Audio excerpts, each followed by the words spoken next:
आज हम BA part प्रथम सेकंड प्रश्न पत्र और उसका टॉपिक का अंतिम पेपर का अंतिम टॉपिक है। आज हमारा कोर्स कंप्लीट हो रहा है और आज हम अंतिम टॉपिक को पढ़ रहे हैं और अंतिम टॉपिक का नाम है राजपूतकालीन व्यापार एवं वाणिज्य। राजपूतकालीन व्यापार एवं वाणिज्य की जब हम बात करते हैं तो हमारे सामने कुछ महत्वपूर्ण तत्व सामने आते हैं जिनकी भी हमें जानकारी करनी अति आवश्यक है। भारत में राजपूताना के समय से ही हमें जो महत्वपूर्ण जानकारी मिलती हैं उसके आधार पर हम राजपूतकालीन जो 4 तत्वों का अध्ययन करते हैं उसमें महत्वपूर्ण है हमारे लिए राजस्थान में व्यापार एवं वाणिज्य। राजपूत अवधि के दौरान भारत राजपूत कालीन प्रशासन, सामाजिक और आर्थिक जीवन के बारे में हमें अध्ययन करने की जानकारी मिलती है। राजपूतकालीन संस्कृति का शासन व्यवस्था पर क्या प्रभाव पड़ा, राजपूतकालीन संस्कृति एवं सामाजिक जीवन क्या है, राजपूतकालीन आर्थिक और सामाजिक गतिविधियाँ क्या रही, ये कुछ महत्वपूर्ण तत्व हैं जो हमारी सामान्य जानकारी के लिए आवश्यक हैं। लेकिन हमारा जो विषय है वह है राजपूतकालीन आर्थिक एवं वाणिज्यिक गतिविधियाँ। जब हम आर्थिक और वाणिज्यिक गतिविधियों की बात करते हैं तो हमें जानकारी मिलती है कि राजपूत काल में कृषि जनता की जीविका का प्रमुख साधन थी। इस समय तक कृषि का पूर्ण विकास हो चुका था। विभिन्न प्रकार के अन्नों का उत्पन्न होता था। हेमचंद्र कृत प्रबंध चिंतामणि जो एक ग्रंथ है जिसकी रचना हेमचंद्र ने की थी, उस प्रबंध चिंतामणि में 17 प्रकार के धानों का वर्णन मिलता है, यानी 17 प्रकार के अनाजों का वर्णन हेमचंद्र कृत प्रबंध चिंतामणि में मिलता है। एक और साहित्यिक ग्रंथ है शून्य पुराण। इस शून्य पुराण से पता चलता है कि बंगाल में 50 से भी अधिक प्रकार के चावल का उत्पादन किया जाता था। कितने? 50 से भी अधिक प्रकार के चावल का उत्पादन बंगाल में किया जाता था। ये राजपूतकालीन कृषि के बारे में हम जानकारी प्राप्त कर रहे हैं। मानवोल्लास में विविध रंगों एवं सुगंध वालों 8 प्रकार के चावलों का उल्लेख किया गया है। इसके अतिरिक्त गेहूँ, जौ, मक्का, मसूर, तिल और विविध प्रकार की दालें, गन्ना आदि के प्रचुर उत्पादन का उल्लेख भी साहित्य तथा लेखों में मिलता है। अरब लेखक भूमि की उर्वरता का उल्लेख करते हैं। अरब लेखकों ने भी भूमि की उर्वरता का उल्लेख किया, यानी भूमि बहुत उपजाऊ थी। इस प्रकार से मुगल काल में कृषि मुगल काल नहीं, राजपूत काल में कृषि उत्कृष्ट थी, किंतु इस समय अतिरिक्त उत्पादन को कोई प्रोत्साहन नहीं मिलता था, क्योंकि किसान जितना अधिक उत्पादन करते थे उतना ही अधिक सामंतों की मांग बढ़ जाती थी। अतः वे कम से कम अनाज पैदा करना ही लाभकारी समझते थे। कृषकों को नाना प्रकार के कर देने पड़ते थे, यानी कि राजपूत काल में कर व्यवस्था भी एक उत्पादन में बाधक थी। पूर्व मध्यकाल के लेखों से भोग, भाग, बलि, धान्य, हिरण्य, ऊपरी कर, उद्रंग, उदक भाग आदि करों का उल्लेख मिलता है। इनमें भाग कृषकों से उपज के अंश के रूप में लिया जाता था और भोग राजा को दिए जाने वाले उपहार होते थे। धान्य कुछ विशेष प्रकार अनाजों पर धान्य कर लगाया जाता था। हिरण्य नकद वसूल किया जाने वाला कर था। ऊपरी कर था उद्रंग भूमि पर अस्थायी तथा स्थायी रूप से रहने वाले किसानों से लिया जाता। इस प्रकार से राजपूत काल में किसानों पर विभिन्न प्रकार के कर भी थे जिनकी वो अदायगी करते थे। अब हम बात करते हैं व्यापार।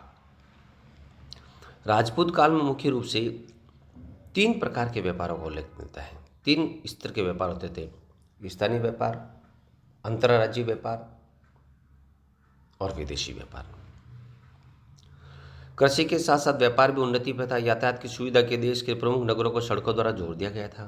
तत्कालीन साहित्य तथा लेखों में विभिन्न प्रकार के उद्यमों जैसे तैलिक, रत्तकार, बढ़ई, मालाकार, कलाल जो सूरा बेचने का काम करते थे आदि का उल्लेख मिलता है। इस युग के अधिकांश नगरों के निर्माण विशाल पाषाण खंडों का उपयोग किया गया। ऐसा लगता है कि पत्थर तराशने का उद्योग भी काफ़ी विकसित था, यानी कि व्यापार के साथ साथ उद्योगों की बात करते हैं तो पत्थर तराशने का काम भी महत्वपूर्ण था। लोहे के अस्त्र शस्त्र एवं धातुओं के बर्तन तथा आभूषण बनाने का व्यवसाय भी प्रगति पर था।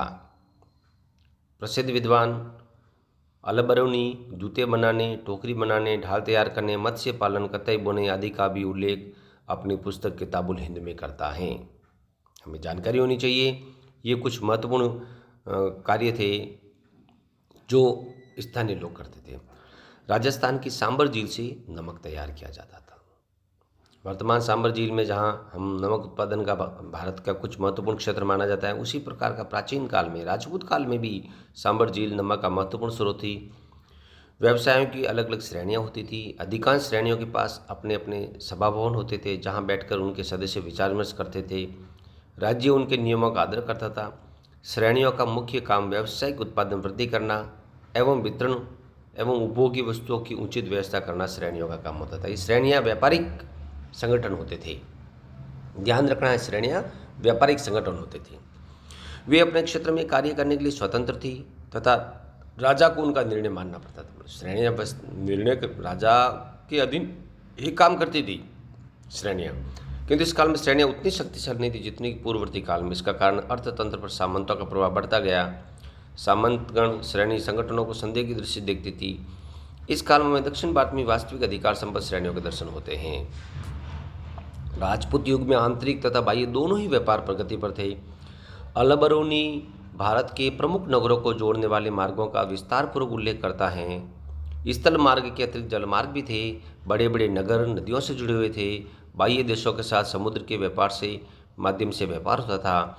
भारतीय मालवाहक जहाज अरब, फारस, मिस्र, चीन, पूर्वी द्वीप समूह आदि को जाया करते थे। ध्यान रखने की बात है, विदेशी व्यापार है राजपूतकालीन जो विदेशी व्यापार है उसमें अपन देखते हैं तो मालवाहक जहाज अरब, फारस, मिस्र, चीन तक और पूर्वी द्वीप समूह तक है वो भारत का व्यापार होता था राजपूत काल में। अगर हम पश्चिम एशिया तथा मिस्र से अरबी व्यापार तथा सौदागर भारत पहुंचे थे, किंतु ऐसा प्रतीत होता है कि इस युग में अतिरिक्त उत्पादन का अभाव से दूरवर्ती देशों के साथ व्यापार को प्रभावित किया तथा सीमित ही हुआ था। निरंतर युद्धों के कारण भी व्यापार पर प्रभाव पड़ा। आर्थिक क्षेत्र में भी इस समय साहूकारों का महत्व बढ़ा हुआ था, कारण कि अब ऋण पर ब्याज की दर 25 से 30% तक हो गई थी। इसे सूदखोर लोग अत्यधिक समृद्ध हो गए थे। विद्वानों ने आर्थिक विकास की दृष्टि से पूर्व मध्यकाल को 2 भागों में बांटा है। प्रथम चरण 650 से लेकर 1000 ईस्वी और उसके बाद अगला चरण है 1000 से लेकर के नेक्स्ट अंत तक का, जिसे 1000 से 1200 ईस्वी माना गया 11वीं शताब्दी में, जिस समय चंदेलों का शासन था। व्यापारियों की स्थिति थोड़ी डाउन होती गई।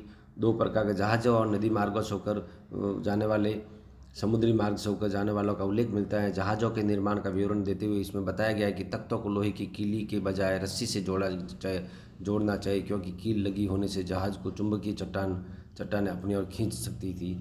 इस विवरण से जहाज़न उद्योग के सम्मत होने का प्रमाण मिलता है। प्रबंध कोश से पता चलता है कि राज्य व्यापारियों व्यवसायों की सुरक्षा के निमित्त सैनिक सहायता भी प्रदान करता था। व्यापारी बहुत अधिक कर प्रदान करते थे। यही कारण है कि 12वीं सदी की कुछ रचनाओं में वणिक वर्ग को राजा का कोष कहा गया है। चालुक्य नरेश कुमार पाल ने संबंध और वाणिज्य से मधुर संबंध स्थापित किए थे। इस प्रकार से हम देखते हैं समग्र रूप से व्यापार और वाणिज्य की प्रगति कारण हमें पूर्व मध्यकाल के द्वितीय चरण में सिक्के तथा मोहरें बड़ी संख्या में मिलती हैं। प्रचलित सिक्के थे। गढ़वाल शासकों ने भी महत्वपूर्ण सिक्के चलाए। गुप्त साम्राज्य पतन के बाद में भी कुछ उत्तराधिकारियों ने अनेक सिक्के चलाए। चंदेल शासकों ने भी महत्वपूर्ण सिक्के चलाए। इस प्रकार से सिक्कों की शुद्धता को देख करके और इन संपूर्ण प्रकार की परिस्थितियों को देखते हुए हम ये कह सकते हैं कि राजपूत काल के अंदर व्यापार उत्कृष्ट अवस्था में था और जो जिस प्रकार का जो व्यवस्था थी उस व्यवस्था में हम व्यापार को एक नवीन परिप्रेक्ष्य में समझ सकते हैं। प्रिय विद्यार्थियों, ये हमारे इस वर्ष का अंतिम टॉपिक था। हमने पूर्ण अध्ययन कर लिया है और उसके बाद में हम नेक्स्ट में इस प्रश्न पत्र से संबंध में कोई समस्या समाधान है वो करने का प्रयास करेंगे। धन्यवाद।